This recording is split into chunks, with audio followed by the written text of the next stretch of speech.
你们不能这样欺人太甚了！有什么事好好说，干什么呀？不能进去！哎，夏老弟，闪一边去！你看看这，哎，都别过动啊！什么杨家，我就是杨家。抢人家东西还强词夺理了是吧？你的东西，我看你根本就不是东西。你什么你呀？人家彭姑娘说的对，分明就是你们强占别人的地方，还如此的霸道无理。这要是告到官府，准让你们吃不了兜着走。整个秣陵都是我杨家的祖产，我是杨家的长房长子嫡孙，在这儿我想干什么就干什么，就算是打官司告到衙门，那也是我有道理。想不到这世间还有阁下的这般说法。这杨家的房契现在还在我杨旭的怀里揣着呢，这杨家的祖产怎么就成了你杨宇的？你就是那个杨旭？在下不才，正是那个杨旭。这么多年杳无音信，还以为你早就客死他乡了。客死他乡就是你强占我家产的理由吗？没死又怎样？你们爷俩都没出息。你说谁呢？说的就是你。我堂堂杨家乃秣陵望族，偏就你们家不争气，净给我们杨家脸上抹黑，你还有脸嫌这畜生脏？我看呐，你就是那个老畜生生的小畜生。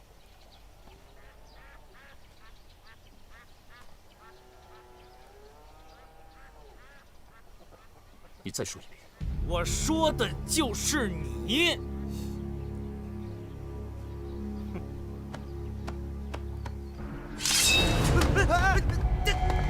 季老弟，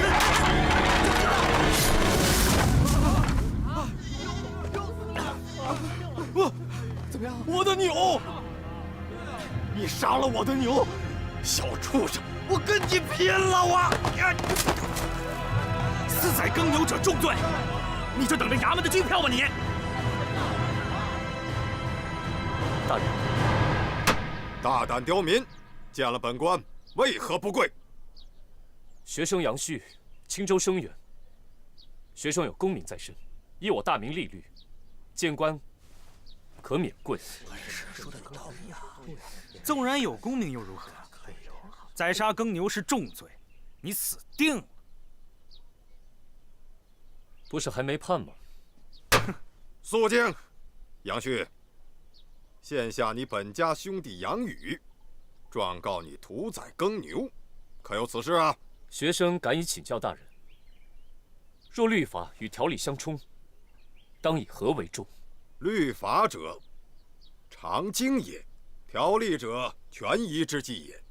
两者若有冲突，纵然因此而损了条例，亦当保护律法。盖因不可以一时之权宜而毁了万事之根本。那学生再请教大人，这保护私产是常经，还是一时之宜呢？保护私产，乃是万古不易之常理。私产尚不得保护，天下岂得安宁？学生烦请大人再赐教，孝经是常经，还是权宜之计？荒唐！你一介读书人，还弄不清这个问题吗？不行孝道，与禽兽何异？学生受教了。最后一个问题，这屠杀耕牛是常经还是权宜？是放之四海皆准，还是人人地地都应遵循呢？杨旭，问得漂亮！肃静！看来夏兄可以全身而退了。大明立国以农业为本，而耕牛则是田间的中流砥柱之力，所以朝廷有令保护耕牛，但地时有差，自然不能一概而论。不以农耕为主的地方，自然不必遵令保护耕牛。但此时此刻，在我江宁县，保护耕牛的律令，还是要遵循的。大人考虑周全，学生佩服。我大明以农业为本，因此保护耕牛的重要性自然是不言而喻的。可是，学生为何要怒杀耕牛呢？学生今日回归故土，眼见自己的祖屋被改成了猪圈牛栏，母亲的灵位被弃之角落，且不说仁子的心情如何，单就侵占他人屋舍、损毁破坏这一点，就已经触犯了大明律。同是祖产，何为侵占？众族人也是见你父子多年杳无音信，误以为客死他乡，所以才借用了你家房舍。你寄回来纵有不满，也不能宰杀耕牛泄愤呐。对呀，要不是有人多多相逼，我何至如此？大人，自古道杀父之仇不共戴天，学生不屠尽这些畜生，何以对得起父母的在天之灵？说得好，大人，他这是在找借口。还请大人明鉴。怎么样，兄弟们，先坏了，来，好，嘿，好，走吧。杨旭，我一定会上告，我要上告到阴天府。还是那句话，随时奉陪。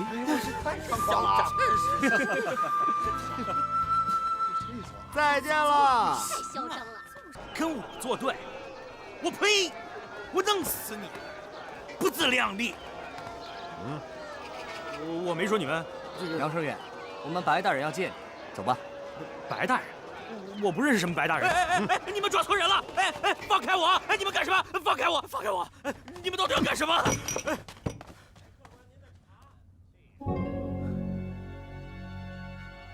你是不是找错人了？我不认识你。你不认识我没关系，只要我们有共同的敌人就好。共同的敌人？杨旭。你到底是谁？只要你按我说的去做，杨旭必死无疑。你那怒气自然就消了。还请大人赐教。我听说那日杨旭打伤了杨文武，倘若这个杨文武死了，你觉得凶手是谁？可是杨文武还活着呀。他是心脉受损，好好调养着，自然性命无虞。可若是他不小心吃了什么伤身的东西呢？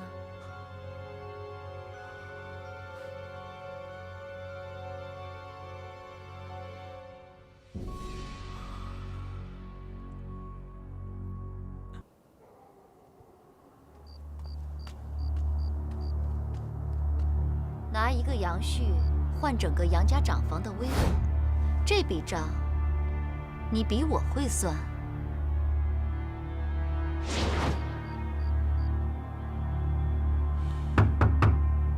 来了，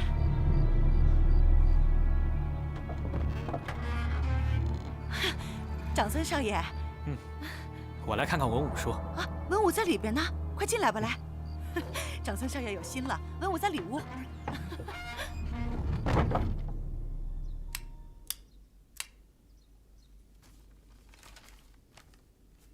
彭姑娘，彭姑娘，彭姑娘，你在干嘛呢？哎呀，这种小事交给管家就行了。哎，我们出去逛逛街吧。听说城南开了家新馆子，咱们去尝一尝吧。哦，你要是不愿意出去逛街呢，我们就去郊外骑马吧。你骑术好，教教我呗。没时间。没关系，你没时间，我有时间呐。哎，天气那么热，我帮你扇一扇吧。哎，你渴不渴？我帮你倒杯茶吧。哎，行，我说你烦不烦啊？无聊了是吧？我怎么会无聊呢？能待在你身边，我当然不无聊了。你，哪儿凉快哪儿待着去。待在你身边是最凉快的。西门庆，到。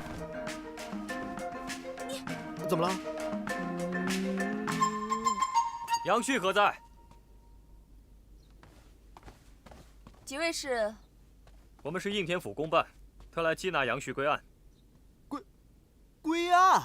杨家太学生杨宇代杨文武遗孀杨沈氏告杨旭谋杀。我们是奉应天府王大人之命，特来缉拿真凶的。不是，你刚刚说什么？杨文武死了？是的，要是没死人的话，我们就不必跑这一趟了。快把真凶杨旭交出来吧！天哪！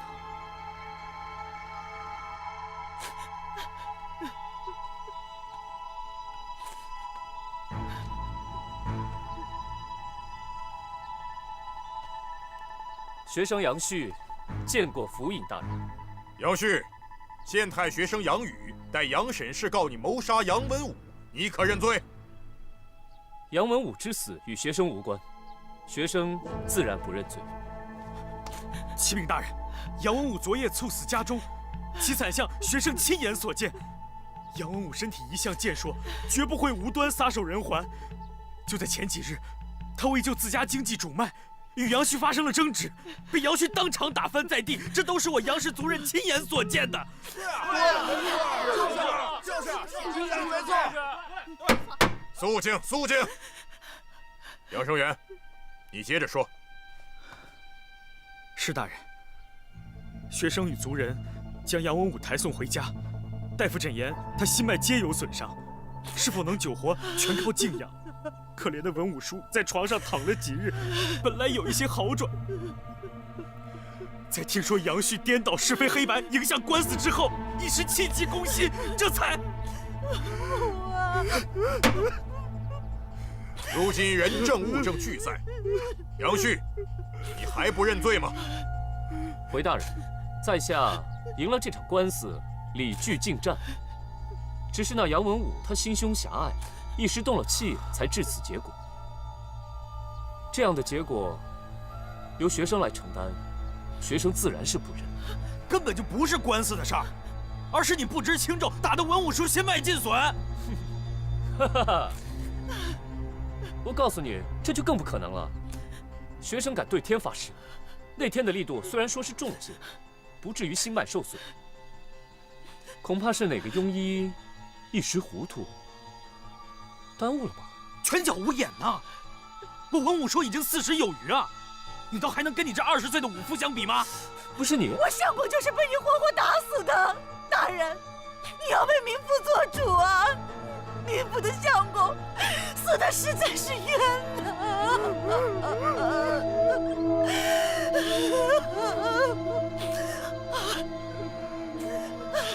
大人，学生要求当堂验尸。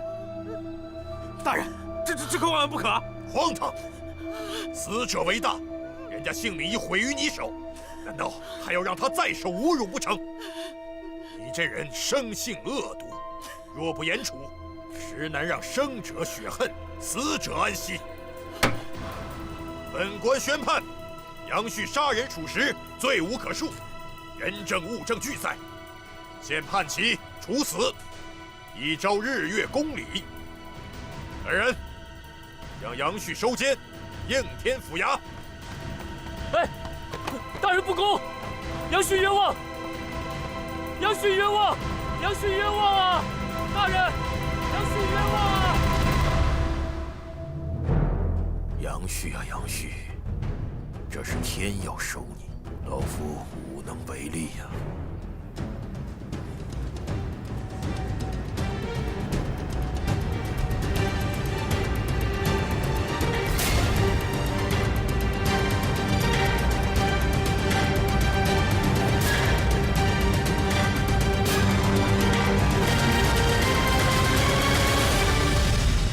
你输了。他还没有死。他现在的处境与死人有何异？还是你打算出手？没有死而复生之能的人，怎么值得我罗克迪出手？哦，是吗？那我们拭目以待了。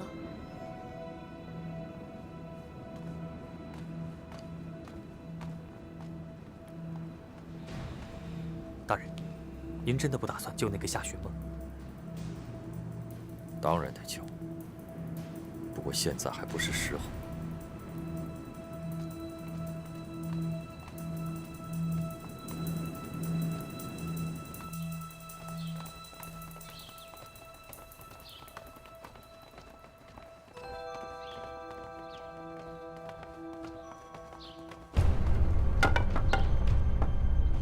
把那些不属于杨家的东西都给我轰走。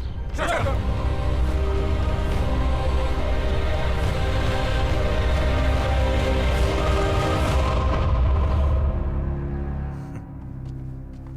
就是。哦，给你们1炷香的时间，有话快说。夏大哥，夏兄，夏大哥，夏兄，你们可算来了，这怎么回事啊？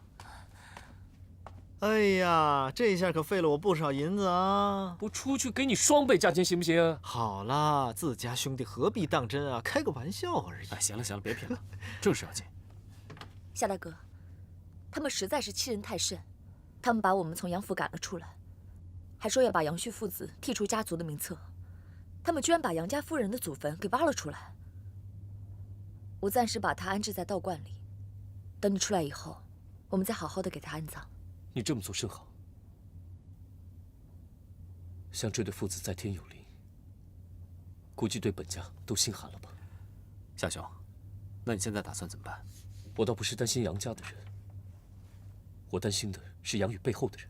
没错，杨宇不过是一介书生，这种恶招不是他能够想出来的，像是锦衣卫的手段。白衣夏，除了他，还能有谁呢？他对我可算是恨之入骨了。我觉得他现在是明着杀不了我，所以暗着来。这杨宇果然是一杆好枪啊！哎，这样，婆姑娘，我的行李包袱还在吧？在。我包袱里面有一枚香囊，是北平郡主送我的，你拿着它去中山王府，你就说我遇难了，他一定可以帮我想办法的。好，我记住了。季老弟，你帮我去一趟锦衣卫的衙门，找一下罗克迪大人。我现在在应天府大牢里面待1天，就多1天危险。明白。你呀，啊，这2天帮我看本书。看书？嗯。哦。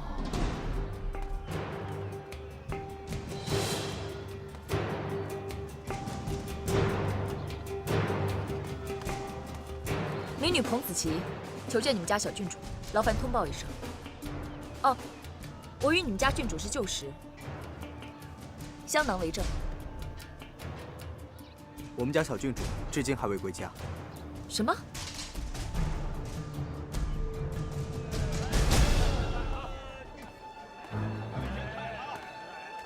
哎，徐小姑爷来了！让开，让开！快点让开！让开！大胆，竟敢拦徐小姑爷的路！民女这有小郡主的信物一枚，求见徐小姑爷。快点给我让开！住手！呈上来。是。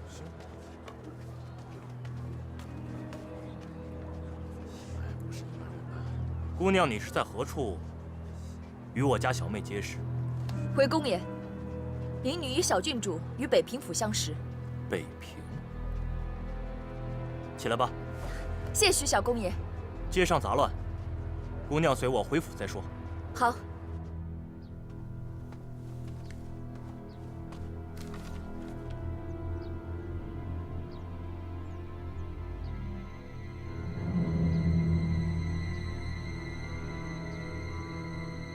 还有问题吗？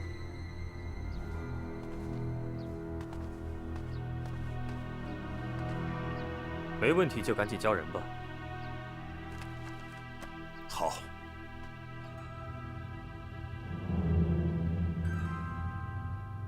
夏兄，夏兄，哎，怎么样了？罗大人给你弄了一个军级身份，现在你的案子不归应天府管了，转移到5军都督府受理。听说是中军都督府接下的案子，由中军左都督亲自听审。哎，那之前的宣判呢？哼，之前的审判全部作数，刑部发还重审。太好了，爱死你了！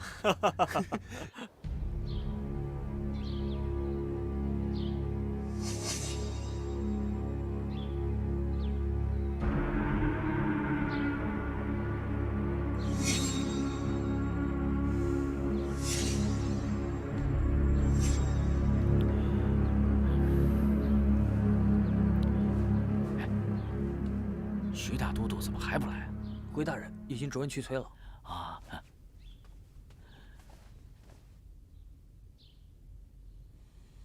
大都督到。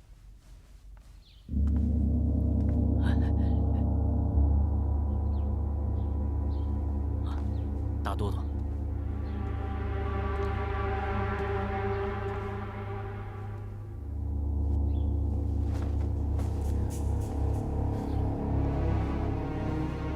开始吧。升帐！参见大都督，参见主审大人。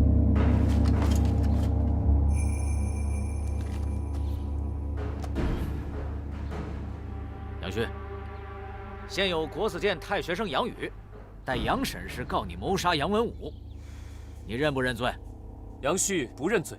好，那就双方各自举证吧。禀大人，杨文武数日前猝死家中，其惨象学生是亲眼所见。倘若他命该如此，则与他人无尤。可杨文武一向身体健硕，无病无痛，其天庭饱满，地阁方圆，此乃长寿之象。说重点。是。总之呢，杨文武绝对不会无缘无故的撒手人寰。真正令杨文武撒手人寰的凶手，就是他杨旭。杨旭少小离家，今日重回故里，这本应是大喜之事啊。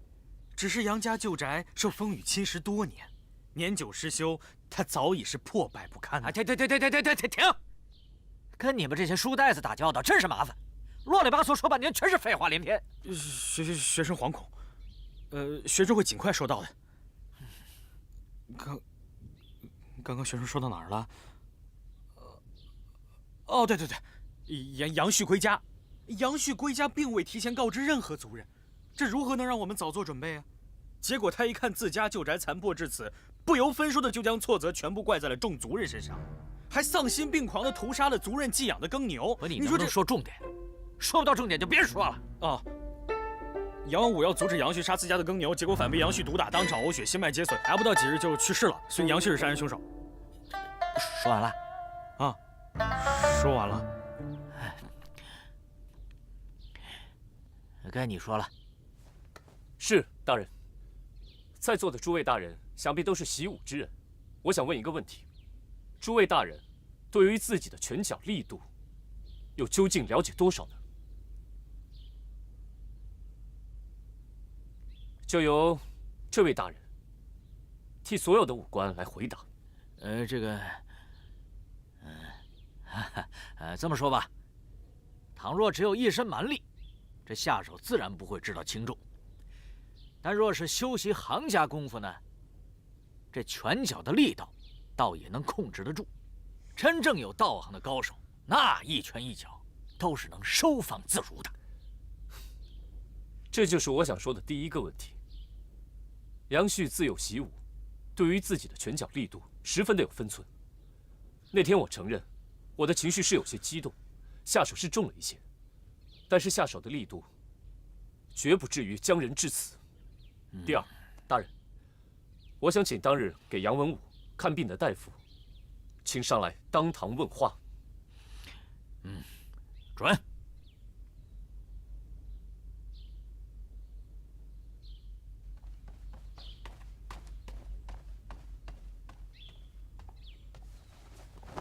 老夫参见徐大都督，参见主审大人。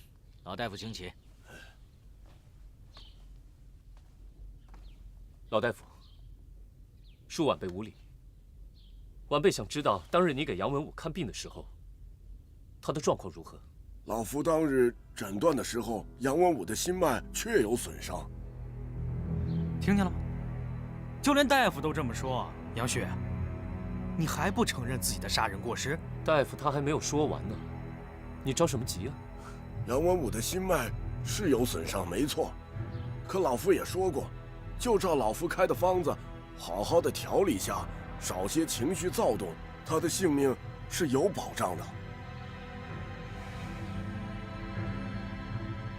回大人，据杨生元所说，杨文武是前几日听了那场官司，情绪躁动，继而身亡。也就是说，是谁跟他提起了那场官司，谁就是真凶。想那杨旭前几日才判的死刑，能这么快就翻案？哎，真是神了啊！那不过是借着军籍的身份换个断案的地方，究竟能不能翻案，还言之尚早啊！哎，也不知道现在怎么样了。我听说那个杨旭他能因善变的，他连死的都能说成活的呢，你知不知道？哟，是不是？可不是嘛！以后这种事儿咱们就找杨旭去，他死人都能说成活人呀！啊！对呀，说得好。你们说这杨文武也真是的，大夫都跟他说了不要发脾气，不要发脾气了，可他偏要自己找气受，结果呢，还不是自己把自己给搞死了？大人，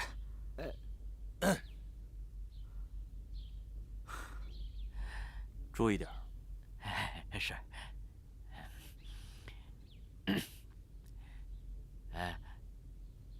接着说。江宁县那场官司，我杨旭赢得理所应当。那之后一直在家收拾残局，这一点，我的3个好朋友，还有仆从皆可以证明。偶尔一有出入，也有人可以证明。对了，就连杨沈氏也可以为我作证。怎么可能？杨文武病我家中，杨沈氏寸步不离，陪伴他的左右。他在病中见过什么人，他一清二楚。大人大可传唤他，与杨旭当堂对质。传杨沈氏上前问话。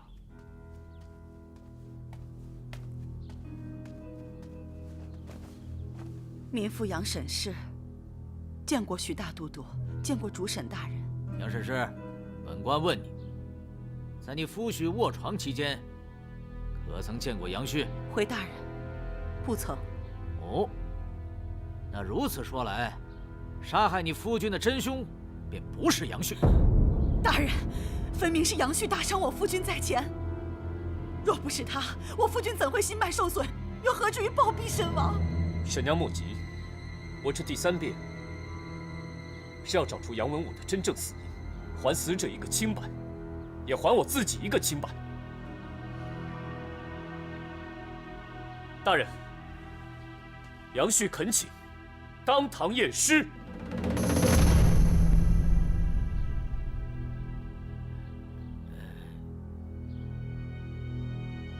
传。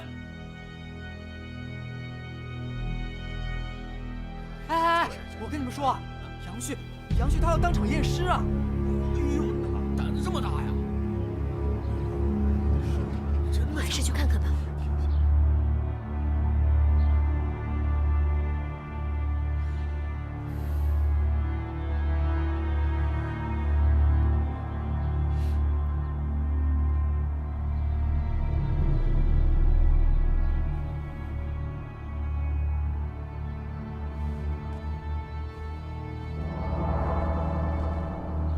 看好了。啊！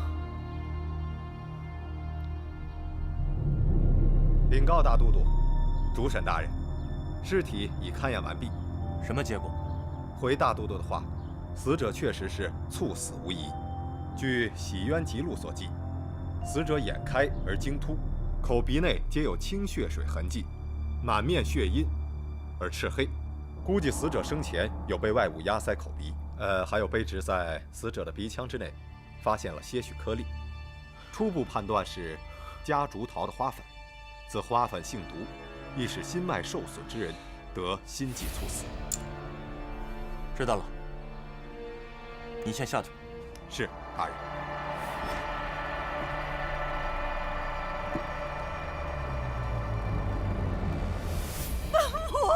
本我，到底是谁害死了你？你说话呀！应天府的人何在？参见都督大人。你们应天府是怎么办事的？验尸这么大的事都能出了纰漏。若是我向圣上参你们应天府一本，我想这个后果，你们比谁都清楚。都督大人饶命！都督大人饶命啊！吴不杀，标下在。本案既已昭雪，就不该归咱们管了。你把案卷整理一下，退回应天府，告诉他们，若再出问题，这个乌纱帽就不用戴了。是。杨旭，是。现真相大白，杨旭无罪释放，着人赴青州，追回削其学籍功名的文书。其家产原数奉还。若有异议的，先自己领30军棍，再来上告。多谢大都督。大都督，请留步。杨旭还有一事，想请大都督为我作证。说。我本无意与家族邻里作对，只是他们咄咄相逼，千方百计想要置我于死地。今日，不是你杨家除我杨旭之名，而是我杨旭脱离莫林杨家。从今以后，我杨旭遵循母系下士，但自一个荀，荀者，海泽也。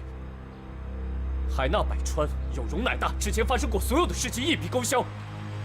从今以后，再如此，我夏荀必定加倍奉还。我杨家也不需要你这无地子孙。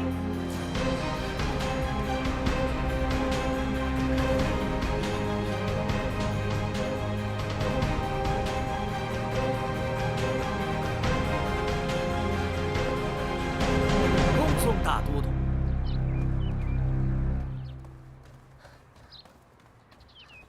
哎，杨旭这命啊，可真大呀！就是啊，他还敢当场验尸呢。对呀。两位大哥，小女子冒昧问一句，这案子结果到底怎么样了？放人了呀！那杨旭自请验尸以证清白，徐大都督处事公断，当场就把他判无罪释放了。那个杨旭长什么样子啊？你们见着他了吗？那离得老远，哪看得清啊？姑娘要是早点来，或许还能亲眼看到。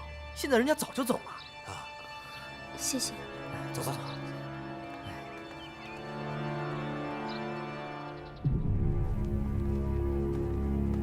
大人，那个小子疯够了？他已经回去了。好，我知道了。对了，大人，虽然那个夏荀已经脱离了杨家，可是他还是没有把杨宇供出来。优柔寡断、恻隐之心，我锦衣卫由来就不需要。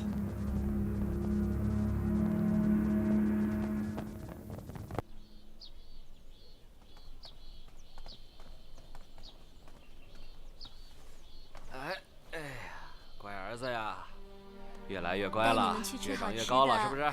开心吗？多爹爹了。今天晚上去舅舅家啊。好了，宝贝儿。好姑娘，一会儿一定要听话啊！上车吧，驾车注意点啊！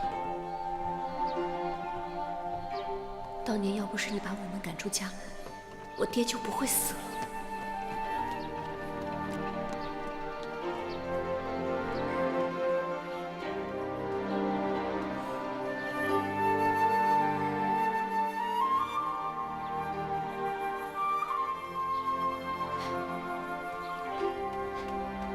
珊，药我买回来了，谢谢回来了。哎，这些天真是太麻烦你了。麻烦什么呀？这都是我应该做的。叔叔身体好些了吗？好多了。哦，对了，谢谢你上次帮我们卖的那个瓶子，卖多了，那瓶子值不了几个钱，咱不能多拿人家钱，不是？哎呀，婶婶，你就拿着吧。当初我和我爹落难。只有您肯帮助我们两个。太太们，求求你了，太太们！太太们，求求我爹吧！珊珊，救救我爹吧！救救我爹吧！我爹生病了！珊珊，来，慢点啊，慢点。来，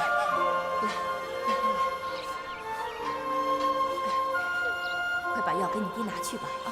谢谢婶婶，谢谢婶婶。快去吧，快去吧啊！虽然说那碗药我爹没有来得及喝，但是您的救命之恩，我永远不会忘记的。那我就先走了。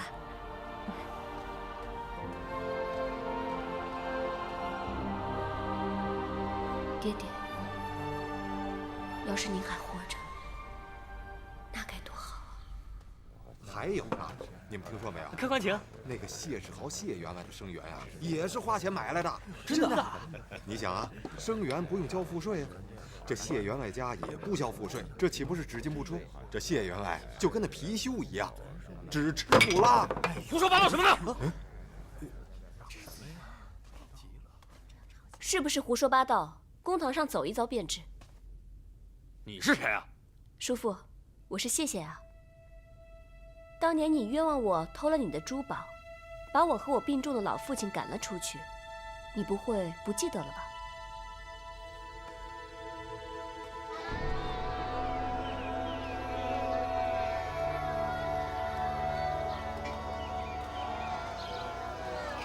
你到底想怎么样？衙门的人应该很快就要到了，你最好回家等着。你什么意思？我就是字面上的意思。若要人不知，除非己莫为，我也不妨告诉你。叔父，你买卖功名的状子，是我亲自递上去的。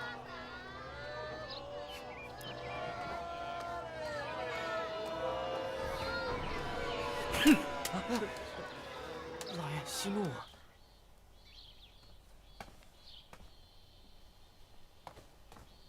谢员外，我们几个恭候你多时了。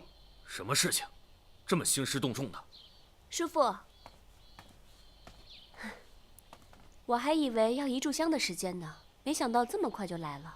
你说这叫不叫善有善报，恶有恶报呢？那些当年的事情，你怪也怪不到我头上。要怪，就怪你的好姐妹苏颖吧，是她把你们害得这么惨，让我把你们赶出了这个家门。你说什么？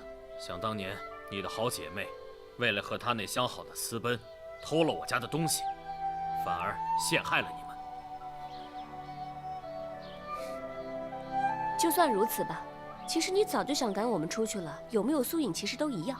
不过呢，看到叔父今天这个样子，不知道为什么，我觉得特别的解气。别说那么多了，带走。走，走。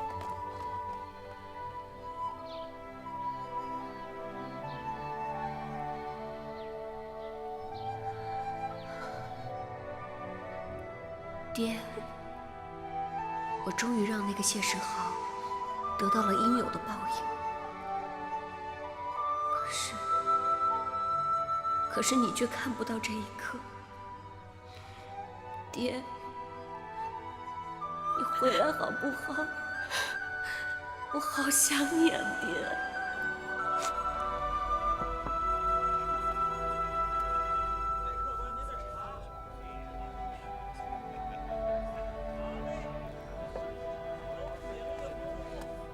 谢姑娘，这么巧啊？是你？是啊。姑娘好记性啊。客官，您要喝点什么？我就和这位姑娘喝一样的。好嘞。啊，居然喝一样的，那添个杯子就行了。谢谢。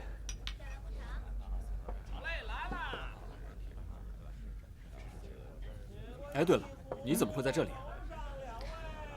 浪迹天涯，四海为家。既然现在走到这儿了，便停在这儿了。哦，那你在这里待多久啊？或许今天，或许明天，我也不知道。哦。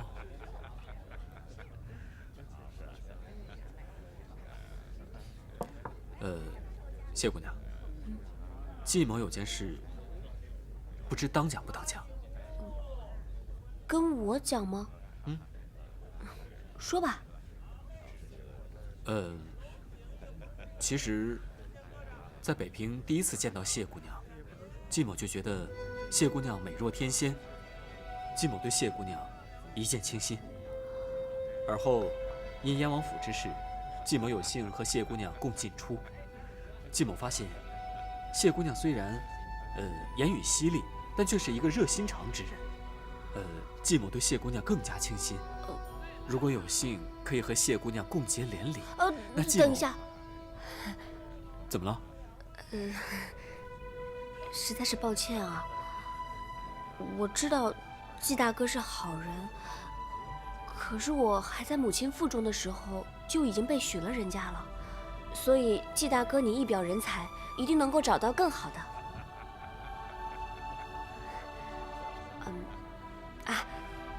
我还有些其他的事情没有处理完，我得先走了。不如今天喝茶就算我请吧，实在是对不起啊，季大哥。小二，这里结账。好嘞。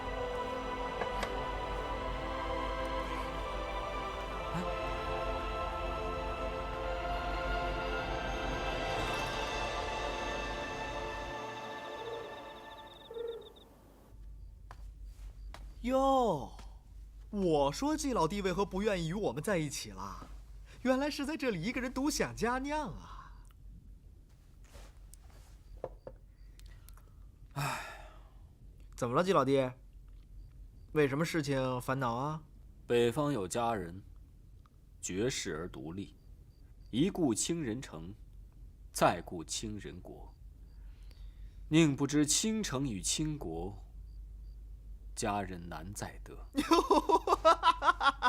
看不出来啊，季老弟你平时一本正经的，原来和我一样啊！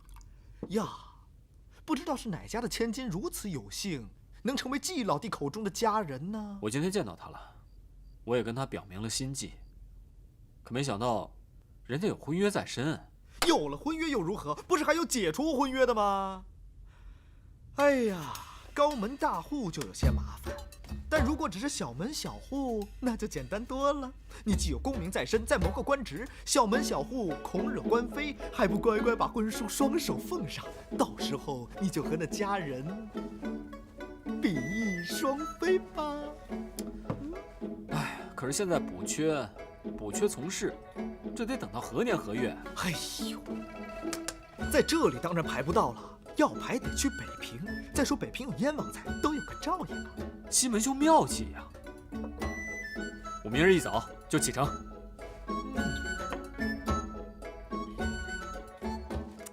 我说夏老弟啊，你看咱们在这房舍里也太无聊了，不如出去转转吧。也罢，这整日待着，人都倦怠了，转转也好。哎呀，我看你是没工夫闲着了，你身上还有大事要办。什么大事啊？娶亲呐！那是杨旭的事，又不是我的事。个中曲折你也说不清楚，人家可是认定了是你。我倒也听杨家管事提起过，说这个杨旭定了娃娃亲的姑娘，叫那个谢露缇，年方20，正是娇艳欲滴的好时候啊。嗯，你怎么对此事如此的上心啊？我倒也不是上心啦，只是前些日子一直在杨府待着，闲着无事闷得慌，便和你们府上管事的下人们聊了聊。不过这个事情它确实是个事啊。你说我如今把杨旭的身份和地位都给霸占了，总不能娘子也仅现成的吧？怎么不能啊，我的夏老弟！天下有多少男人梦寐以求的事情都让你给赶上了，天上白白掉下个娘子，还是名门之后，你怎么还不领老天爷的情啊？照我说，你就应该马上上门提亲。好，那咱们现在就去谢家走一趟。嘿，你终于开窍了。找个理由，把这门婚事给解了啊！解了？哎，我说夏老弟，夏老弟你。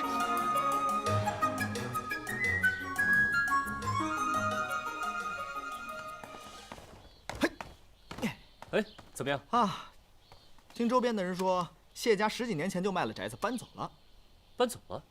是啊，这聚宝门附近是繁华之地。听那老者说，谢家当时家里比较拮据，便出售了这里的房产，搬到地价比较便宜的城边去了。因为出售祖产总是件丢人的事嘛，所以搬去的具体地方，原来的老邻居也不太好打听。这些年来也没有来往，所以就更不知道喽。虽然说搬走了，但是还在城中。我们再找找看。走，好。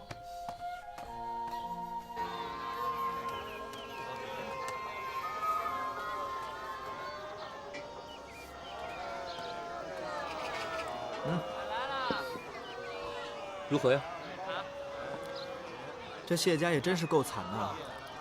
家道中落之后，谢家老爷夫人双去世，就留下那个独女谢露缇。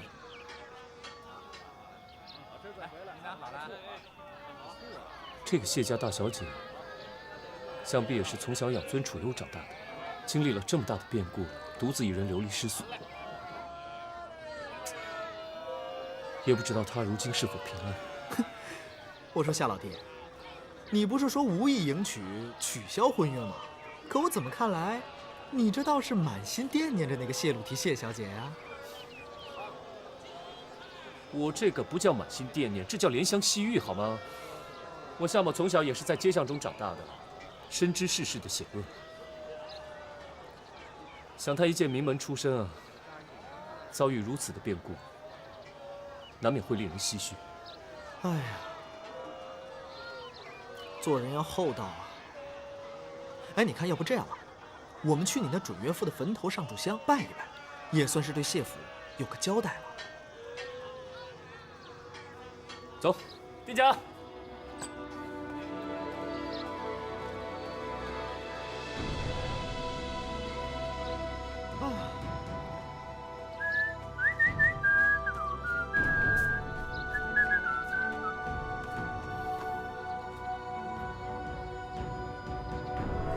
怎么了？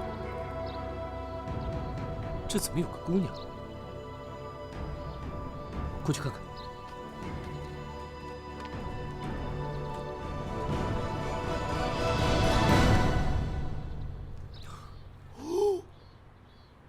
谢姑娘，你怎么在这儿啊？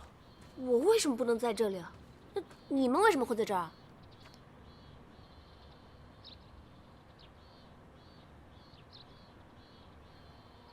冒昧的问一句，谢姑娘和这一位是什么关系啊？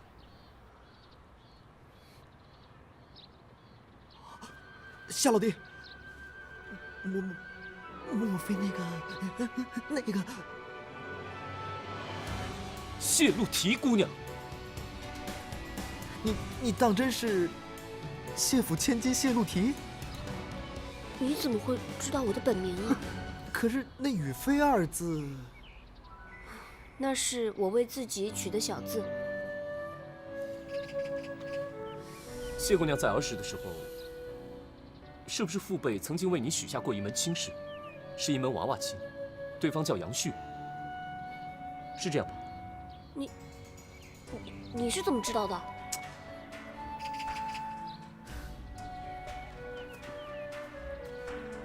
因为我就是杨旭。你不是夏寻吗？因为我和家里边闹翻了，所以我现在改名叫夏寻。从此以后彻底脱离杨家。哎呀，你们俩竟是打小定下的一对娃娃亲，到头来你小子这取消的婚约还作不作数了？啊？取消婚约？那都是父辈们的戏言。啊！再说我现在不是已经彻底的脱离杨家了吗？哼！你个杨旭，一朝得势便看不上我这样的小门小户了是吗？真是个势利小人！若我未曾谋面的夫婿果真是你，我不嫁也罢。不是谢姑娘，你不要误会，你先听我解释一下好吗？还需要解释什么呀？你已经说得很清楚了。如今我们谢府家道中落，你也不是杨府子弟，那便没有了交情。我和你，谢姑娘，在下从来没有这么想过。我认为感情的事情是靠两情相悦，什么出身阔绰和贫寒，有什么所谓呢？有什么所谓？如果你的家人得知我过去的经历，他们会怎么想？难道他们还会接受我吗？夏老弟，出言要谨慎啊！你现在不是你自己，你可是那个青州的生源，杨府的公子，记住了，杨府的公子啊！悔婚费？什么？悔婚费？你这唱的哪一出啊？你说什么？谢谢。我的乳名也是你能叫的吗？夏寻，你给我听着啊！虽然是我决定不要你的，但不是我悔的婚。来到我父亲墓前打算找我解除婚约的是你们。给钱吗？钱呢？没钱。别想着可以赖账，我不会就此罢休的。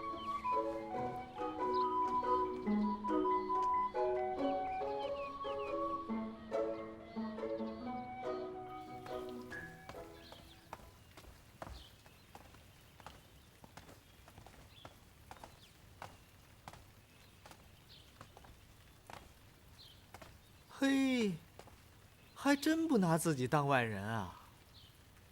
这样也好，谢府已经不复存在了。她一个弱女子，你让她去哪？刚好就让她在这夏府好好待上几日吧。这么说，你这是怜香惜玉了？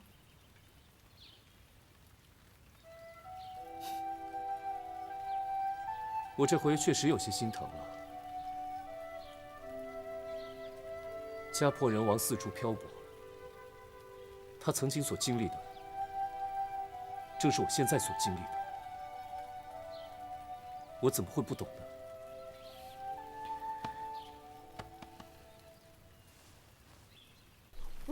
哇，御前侍卫！嗨，哇什么哇？是御前3等带刀侍卫啊！御前3等带刀侍卫，啊，这夏老弟不是一飞冲天了？这3等带刀侍卫是多大的官衔呢？这个多大？啊，谢谢。什么时候进来的？啊，你手里拿着这么一大叠宝钞做什么？数钱呢？这是我的悔婚费。啊，这么多？这位是？哦，你还不认识我来介绍一下啊，这位是谢雨菲姑娘，是夏寻未过门的娘子啊，不过已经解除婚约了。哦，对了，是谢谢抛弃夏寻的，这个一定要强调。谢姑娘，我叫彭子琪。哦，彭姑娘，你是练武之人吧？啊，对，正是。叫我谢谢就行了。啊，哎，谢谢。你跟那个夏大哥的婚约是怎么回事啊？关于这个那就说来话长了。我跟你说啊，其实呢这件事情啊根本就跟我没有什么关系。哎呦，这女孩子家交朋友还真快。此番风波确实闹得很大，可这毕竟只是一个由牲口同而引起的案件，应当不至于这么快就传到宫里去了。这御前侍卫的任职究竟是怎么回事？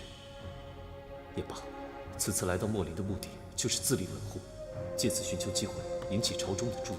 情势如此发展，也算是顺利吧。爹，孩儿一定会搬到白衣下，为您报仇。夏大哥，夏大哥，你说谢谢能不能跟我们一起出发啊？谢姑娘跟我们一起。你别问没用的，就一句话，带不带上她？要是谢姑娘想的话，跟着我们一起自然无妨。你看，我就说夏大哥一定会带上你吧。谢谢，你一个人在这里孤苦伶仃的，你就跟我们一块儿回金陵夏府吧，我们也互相有个照应。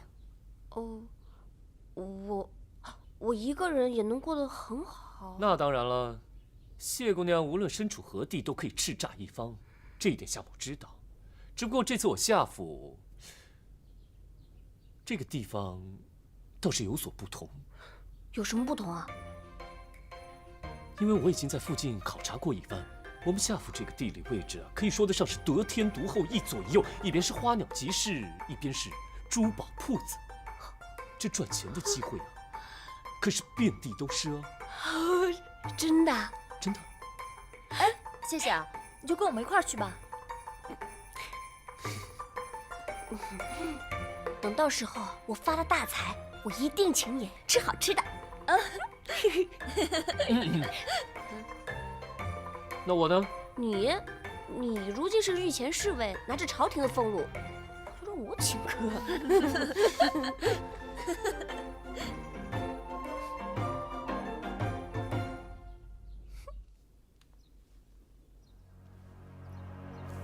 大骗子夏寻，你恐怕还不知道，你在墨林打赢了官司之后，黄子成再度联合文官，企图把事情闹大，甚至传到了皇上的耳中。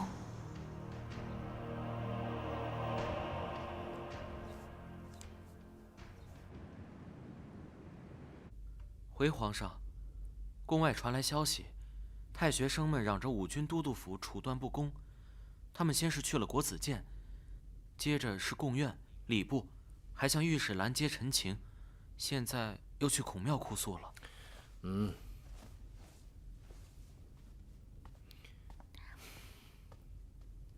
黄大爷，到你了。哦。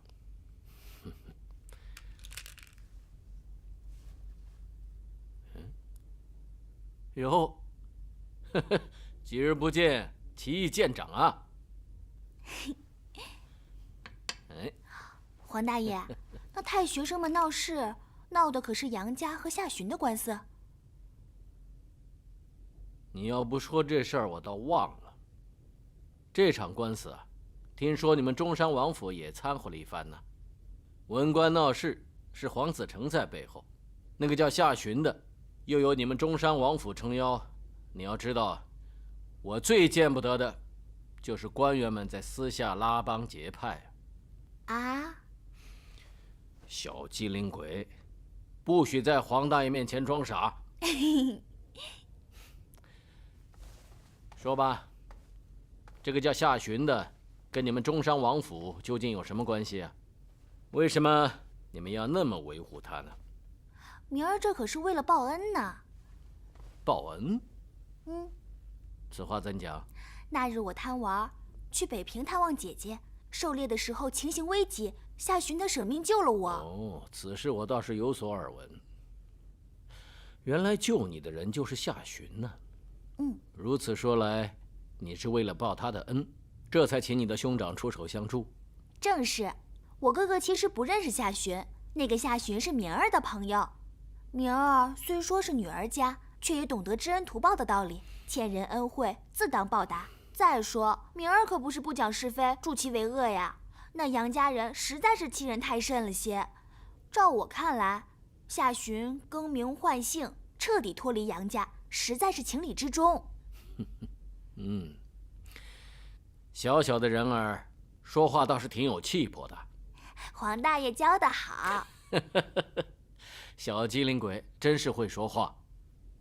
这个叫夏洵的，可有官职吗？夏洵是青州的生员，我听说他也是锦衣卫的成员。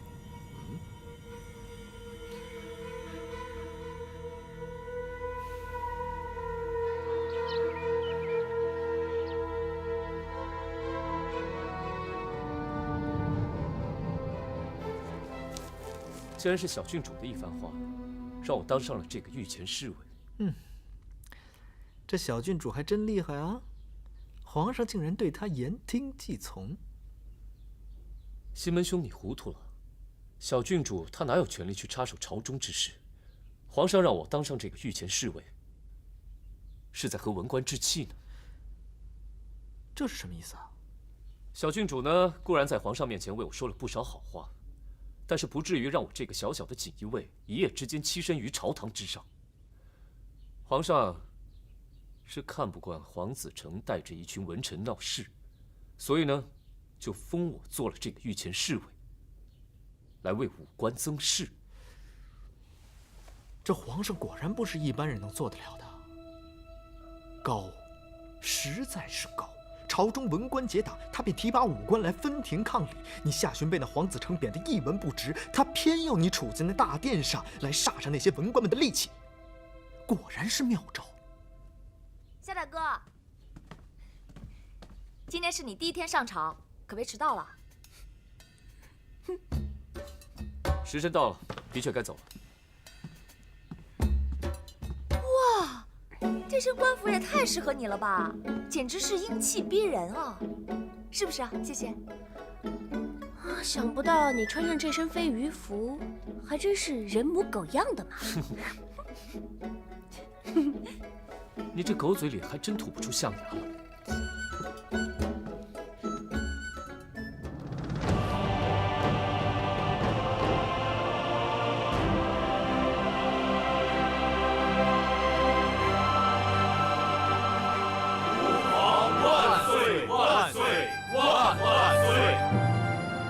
众卿平身，谢陛下。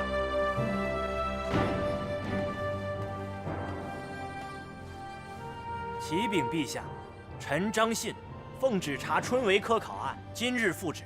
请奉旨重阅试卷，结果如何？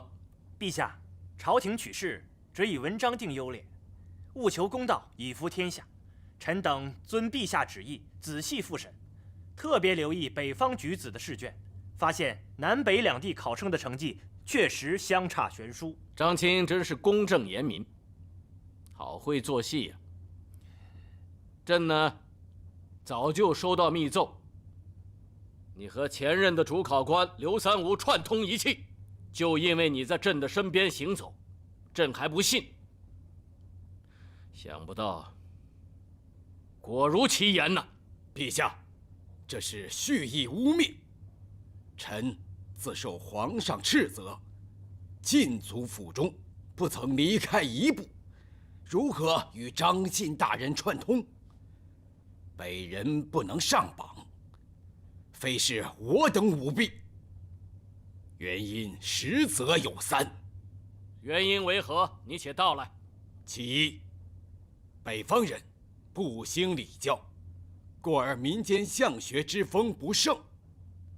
其二，相比南方，北方人贫者居多，故而求不起学。其三，帝都在金陵，北方人不熟悉科举制度，而南方举子耳濡目染。先生既知此情，为什么不特拨几名北方士子，以鼓励北人之亲呢？臣为国取材，只以试卷和文字优劣为标准，不以南人北人为依据，不管其疲弱根有。先生，依朕之见，不如就在北人当中择优选上几名，以安定人心，平息众怒，如何呢？会试榜次已定，当选之人名副其实，岂能更换呢？先生执意不换，这其中就无私情吗？那就请皇上再派第三拨人去查，连老臣一起查，臣光明磊落，有何惧哉？哼！翰林院官官相护，不以公正为怀，反而互相包庇。着刑部立即将张信、刘三五等人缉拿下狱，退朝。